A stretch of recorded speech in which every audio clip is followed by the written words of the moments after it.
कि भारत के संविधान की वजह से ही आज हम सब लोगों को अपनी बात रखने का, बोलने का, समानता का सब अधिकार मिला है संविधान की वजह से। उस संविधान ने आप लोगों को पढ़ने का अधिकार दिया है। संविधान की वजह से ही आप आज जो आप लोग यहाँ पर झंडा लिए खड़े हो, संविधान की वजह से लिए खड़े हो। नहीं तो आप लोग ये झंडा भी आप लोगों के शायद हाथ में नहीं आ पाता अगर संविधान नहीं होता।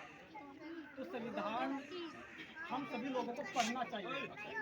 ज़्यादातर लोग क्या होते हैं कि हम संविधान की फोटो देखते हैं कि संविधान है और हम संविधान को पढ़ते नहीं है। संविधान की सबसे मेन चीज़ क्या है? प्रस्तावना।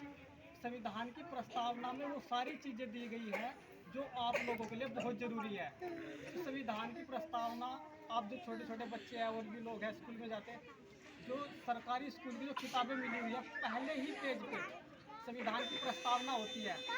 लेकिन मेरे ख्याल में किसी भी बच्चों को अगर कोई याद होती हो, बहुत कम लोग हैं जो उसको याद कर पाते हैं। उसके एक एक शब्द को समझना पड़ता है। अगर आप उसके एक एक शब्द को भी समझ लोगे तो आपको संविधान की ताकत, संविधान की जो हिम्मत है, जो आपके अंदर हिम्मत है, वो सारी चीज़ें पता लगेगी।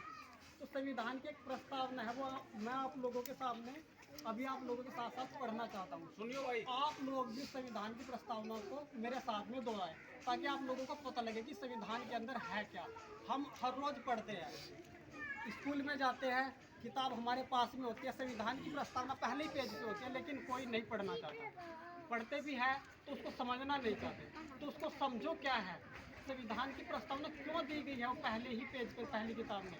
और संविधान की ताकत जो आपकी समझ में आएगी उसी के बाद आएगी। तो संविधान की एक प्रस्तावना है, मेरे ख्याल में सभी लोगों को उसको दोहराना चाहिए। हम संविधान की प्रस्तावना की अभी शुरुआत करेंगे, पढ़ेंगे। तो सभी लोग पढ़ेंगे संविधान की प्रस्तावना? पढ़ेंगे। हाथ उठा करके बोलो, सभी लोग पढ़ेंगे संविधान की प्रस्तावना? पढ़ेंगे। ठीक। तो जैसे मैं अभी शुरुआत करता हूँ तो मेरे साथ साथ बोलिएगा।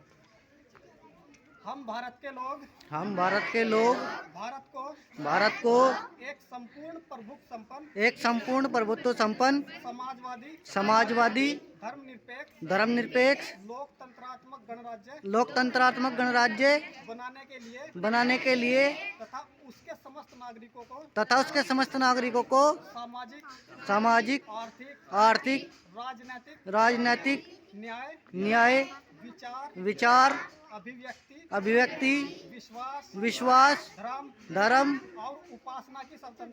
और उपासना की स्वतंत्रता प्रतिष्ठा और अवसर की समता प्राप्त कराने के लिए तथा उन सब में व्यक्ति की गरिमा राष्ट्र की एकता अखंडता सुनिश्चित कराने वाली बंधुता बढ़ाने के लिए दृढ़ संकल्प होकर